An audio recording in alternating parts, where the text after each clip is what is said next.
Shalom saudaraku, ini saya Uncle Mandil 24 ya. Senang sekali dalam pembelajaran Alkitab hari ini Uncle Mandil mau share sesuatu kepada saudaraku semuanya yang melihat video ini ya. Dan ini saya sharekan dalam channel pribadi saya saudara. Dan yang Uncle mau sampaikan di sini adalah mengenai Kejadian 2 ayat yang ke-22. Saudara, ada hal yang Uncle Mandil temukan, ada hal yang luar biasa yang Uncle Mandil temukan, dan ini Uncle Mandil mau sharekan kepada saudara.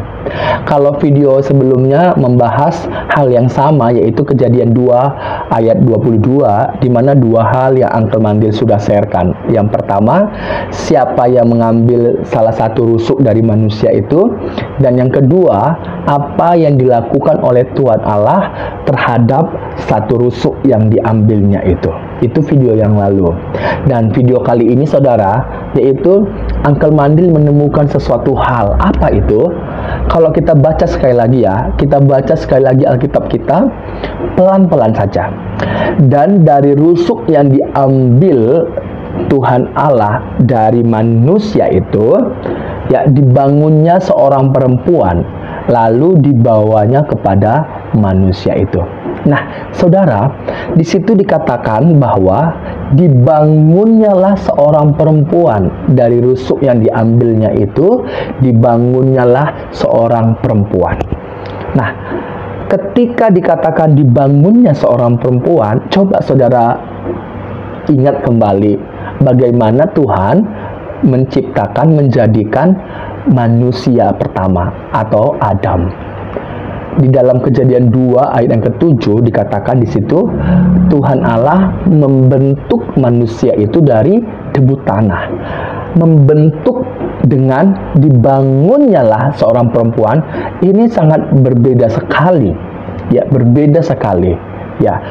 Dan ketika diambil rusuk dari manusia itu, di situ dikatakan dibangunnya seorang perempuan. Saudara, ada hal yang luar biasa yang Uncle Mandil temukan ketika Uncle Mandil belajar membaca di dalam Kejadian 2 ayat 22. Ya, apa itu Uncle? Yaitu kalau kita lihat yang pertama, kata membangun. Kata membangun itu di dalam teks asli Ibrani Alkitabnya, yaitu menggunakan kata vayifen, yang artinya apa? Dia membangun. Dia ini dijelaskan nanti yaitu Adonai Elohim atau Tuhan Allah. Jadi Tuhan Allah yang membangun. Apanya yang dibangun? Yang kedua, apanya yang dibangun? Yang dibangun itu adalah rusuk. Nah, rusuk yang dibangunnya menjadi seorang perempuan. Dibangunnyalah seorang perempuan dari rusuk itu. Kata rusuk di dalam bahasa aslinya menggunakan kata shela. Shela itu secara Arabiah artinya rusuk. Tetapi hal ini ternyata dipakai kata shela ini di dalam kitab berikutnya, yaitu dalam 1 Raja-Raja pasal yang ke-6, kemudian Keluaran pasal 26 dan 36, di mana kata sela ini merujuk kepada sebuah konstruksi, yaitu konstruksi dalam pembangunan kemah suci atau bait Tuhan. Itu makanya nanti dari apa yang Tuhan bangun dan dibawanya kepada manusia, itu manusia itu berkata, inilah dia tulang dari tulangku. Artinya perempuan itu mengklaim bahwa apa yang dibangun oleh Tuhan Allah, yaitu seorang perempuan dan dibawanya kepadanya, dan manusia itu berkata, ini milikku, ya, karena dia diambil dari tulangku, gitu ya. Kalau kita lihat kata yang dipakai itu yaitu etshem. Ya, etshem, tulang itu dalam bahasa aslinya etshem, yang bermakna konstruksi membangun perempuan. Nah, tetapi dalam hal ini juga ada makna yang Tuhan mau sampaikan juga, saudara. Dimana kalau laki-laki ini mengklaim bahwa perempuan yang dibangun itu dari tulangnya, dikatakan Edsham, ya, konstruksi dalam membangun seorang perempuan, maka kita juga secara rohani akan dikatakan bait suci, saudara. Saudara ingat apa yang dikatakan di dalam 1 Korintus 6 ayat 19, tidak tahukah kamu bahwa kamu adalah bait Allah dan bahwa roh Allah diam di dalam kamu? Tidak tahukah kamu bahwa tubuhmu adalah bait Allah? Tahukah kamu bahwa tubuhmu adalah bait Roh Kudus yang diam di dalam kamu? Roh Kudus yang kamu peroleh dari Allah dan kamu bukan milik kamu sendiri. Dan di dalam Matius 16 ayat 18 dikatakan, saudara, Yesus mengatakan, dan aku pun berkata kepadamu, engkau adalah Petrus, dan di atas batu karang ini aku akan mendirikan jemaatku, dan alam maut tidak akan menguasainya. Saudara, secara rohani kita adalah baitnya Allah. Allah yang membangun jemaatnya, Allah yang membangun orang-orang yang akan percaya kepadanya. Saudara, dikatakan di situ bahwa engkau adalah bait Allah. Bait Allah artinya orang yang sudah di dalam Kristus Yesus.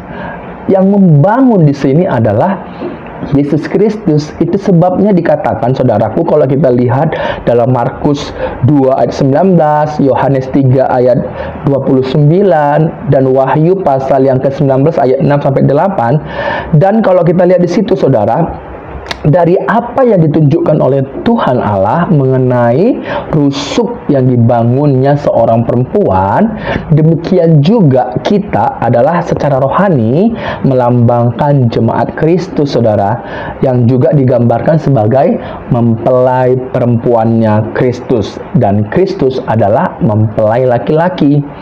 Dan membangun jemaat atau mempelai perempuan dilakukan oleh Tuhan Yesus.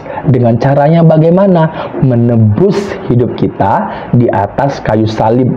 Sehingga nanti kalau kita lihat lambung Yesus itu ditusuk dan mengeluarkan darah dan air, saudara. Ya, mengeluarkan darah dan air. Hal ini dilakukan karena kita adalah miliknya, di mana Yesus mengklaim bahwa kita adalah miliknya. Seperti 1 Korintus ayat 6 ayat 19 tadi dikatakan bahwa kamu bukan milik kamu sendiri, di mana Kristuslah ya yang mengklaim diri kita, saudara, bahwa kita miliknya. Saudara, ini luar biasa sekali bahwa di dalam membangun, ya, ketika Tuhan Allah sudah membentuk manusia itu, kemudian manusia itu dibuat tidur nyenyak, dan dari manusia itu diambil salah satu rusuk, ya, salah satu rusuk. Ketika diambil salah satu rusuk, berarti ada darah yang keluar, ya, ada air yang keluar, saudara. Begitu juga kita secara rohani, bahwa kita adalah bait Allah. Allah Yesus Kristus yang telah mengatakan, di atas batu karang ini aku akan mendirikan jemaatku. Kita adalah jemaatnya Kristus, mempelai perempuannya Kristus, dan kita itu diklaim miliknya Kristus. Di atas kayu salib dia telah mengeluarkan darah, dia telah mengeluarkan air, saudara. Ini luar biasa sekali, bahwa makna yang begitu besar kita dapatkan dari pembelajaran Alkitab Kejadian 2 ayat yang ke-22. Saudara, luar biasa sekali yang saya temukan ini, dan ini saya sharekan kepada saudara. Biarlah kita bangga, kita menyadari bahwa hidup kita miliknya Kristus, dan kita adalah baitnya Allah. Roh Allah berdiam dalam baitnya, dalam hidup kita, ya, karena kita sudah percaya kepada Kristus, penyalipannya, saudaraku. Puji Tuhan, kemenangan terjadi dalam hidup saya dan saudara. Ya, puji Tuhan ya saudaraku, luar biasa sekali. Kiranya kita dimanapun kita berada, jangan pernah khawatir dan jaga hidupmu, sebab hidupmu adalah miliknya Kristus, jemaat Kristus, mempelai perempuannya Kristus. Jaga kesucian hidupmu, saudara. Tuhan memberkati.